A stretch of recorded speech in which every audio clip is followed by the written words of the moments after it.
শীত মানেই হচ্ছে মজার মজার পিঠা পুলি। শীত আসলেই কিন্তু আমি অনেক রকমের পিঠা পুলি বানানোর ট্রাই করি। এই যে আমি গতকাল বিকেলবেলা বানিয়েছিলাম এই খোলা জালি পিঠাটা। খুবই মজার হয়েছিল। আমি মাছের ঝোলের সাথে পরিবেশন করেছিলাম। একেকজন একেকভাবে পরিবেশন করে। তাহলে চলুন রেসিপিটা দেখে নিই দেরি না করে। ১ম এ আমি একটা পাত্রে নিয়ে নিচ্ছি চালের গুঁড়া, শুকনা চালের গুঁড়া নিয়েছি আমি। শুকনা ভিজা যেকোনো চালের গুঁড়া নিতে পারবেন, কোনো সমস্যা নেই। আমি আমার পরিমাণ মতো ২ কাপ নিয়েছি। একটা ডিম দিয়ে দিচ্ছি সাথে। তারপর হচ্ছে এখানে লবণ স্বাদ মতো। এরপরে দিয়ে দিব আমি এখানে হচ্ছে একদম হালকা কুসুম গরম পানি। ১ম এ আপনারা চাইলে ঠান্ডা পানি দিয়ে মানে নরমাল টেম্পারেচারের পানি দিয়ে গুলে পরবর্তীতে একটু কুসুম গরম পানি দিতে পারেন। অথবা আমার মতো ১ম এই একটু হালকা কুসুম গরম পানি দিয়ে খুব ভালো করে কিন্তু এটা মানে ফেটে নিতে হবে আরকি। যত ভালো করে ফেটে নেওয়া হবে তত কিন্তু এই পিঠাটা ভালো হবে। অল্প, অল্প পানি দিয়ে আমি কিন্তু ব্যাটারটা করে নিচ্ছিলাম। আর ব্যাটারটার কনসিস্টেন্সি কিন্তু একটু পাতলা হতে হবে। ঘন হলে কিন্তু হয় না এই পিঠাটা আসলে। অনেকাংশেই পাতলা করতে হয়। অনেকে দেখায় অনেক সময় দেখা যায় যে অনেক ঘন ব্যাটারটা। আসলে ঘন ব্যাটার দিয়ে এই পিঠাটা কখনোই হবে না। এখন আমি একটা মাটির পাত্র নিয়েছি। এটা যদিও বা নতুন পাত্র ছিল। সবথেকে ভুল হয়েছিল আসলে নিচে তেলটা দেওয়ার কারণে।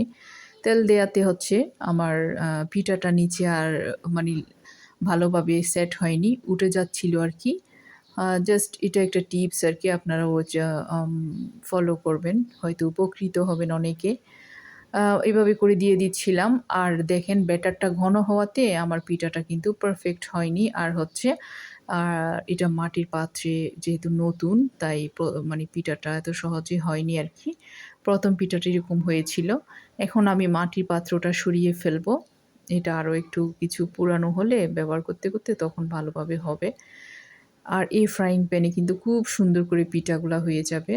আপনারা ফ্রাইং প্যানেই করবেন। আর ব্যাটারটা কিন্তু আরও পাতলা করতে হবে দেখেন। আমি আরও একটা ব্যাটার এখানে দিয়েছি। ১ম টা বেশি ঘন ছিল। এরপরে এটা আরেকটু পাতলা করেছিলাম। এটাও কিন্তু পারফেক্ট পিঠা হয়নি। আরও পাতলা করে নেব এখন আমি ব্যাটারটা। তারপর দেখবেন একদম খুব সুন্দর জালিদার পিঠা হয়ে যাবে। এই টিপসগুলো আশা করি আপনাদের কাজে আসবে। এখন দেখেন আমি আরও পাতলা করেছি ব্যাটারটা। এই যে দেওয়ার সাথে, সাথে দেখেন কতগুলো জালি হয়ে গিয়েছে। মোটামুটি আপনারা পাতলা করে ব্যাটারটা দেবেন। দেখবেন খুব সুন্দর জালিদার পিঠাগুলা হয়ে যাবে। এভাবে করে আমি সবগুলা পিঠা বানিয়ে নিচ্ছি। আশা করি রেসিপি আপনাদের ভালো লাগবে। এই যে আমি সবগুলো পিঠা বানিয়েছি আর মাছের ঝোলের সাথে পরিবেশন করেছি।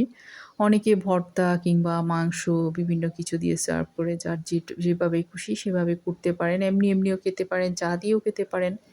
যেভাবেই খাবেন আসলে মজার হয়। খুবই সহজ। সকালবেলা চাইলে কষ্ট ছাড়া এই পিঠাটা বানিয়ে নিতে পারেন আপনারা। রেসিপি ভালো লাগলে লাইক, কমেন্ট, শেয়ার করবেন। এই যে দেখেন কতটা জালিদার, এত সুন্দর হয়েছিল আর মাশাআল্লাহ অনেক মজারও হয়েছিল কিন্তু। আজ এতটুকু। আসসালামু আলাইকুম সবাইকে। আল্লাহ হাফেজ।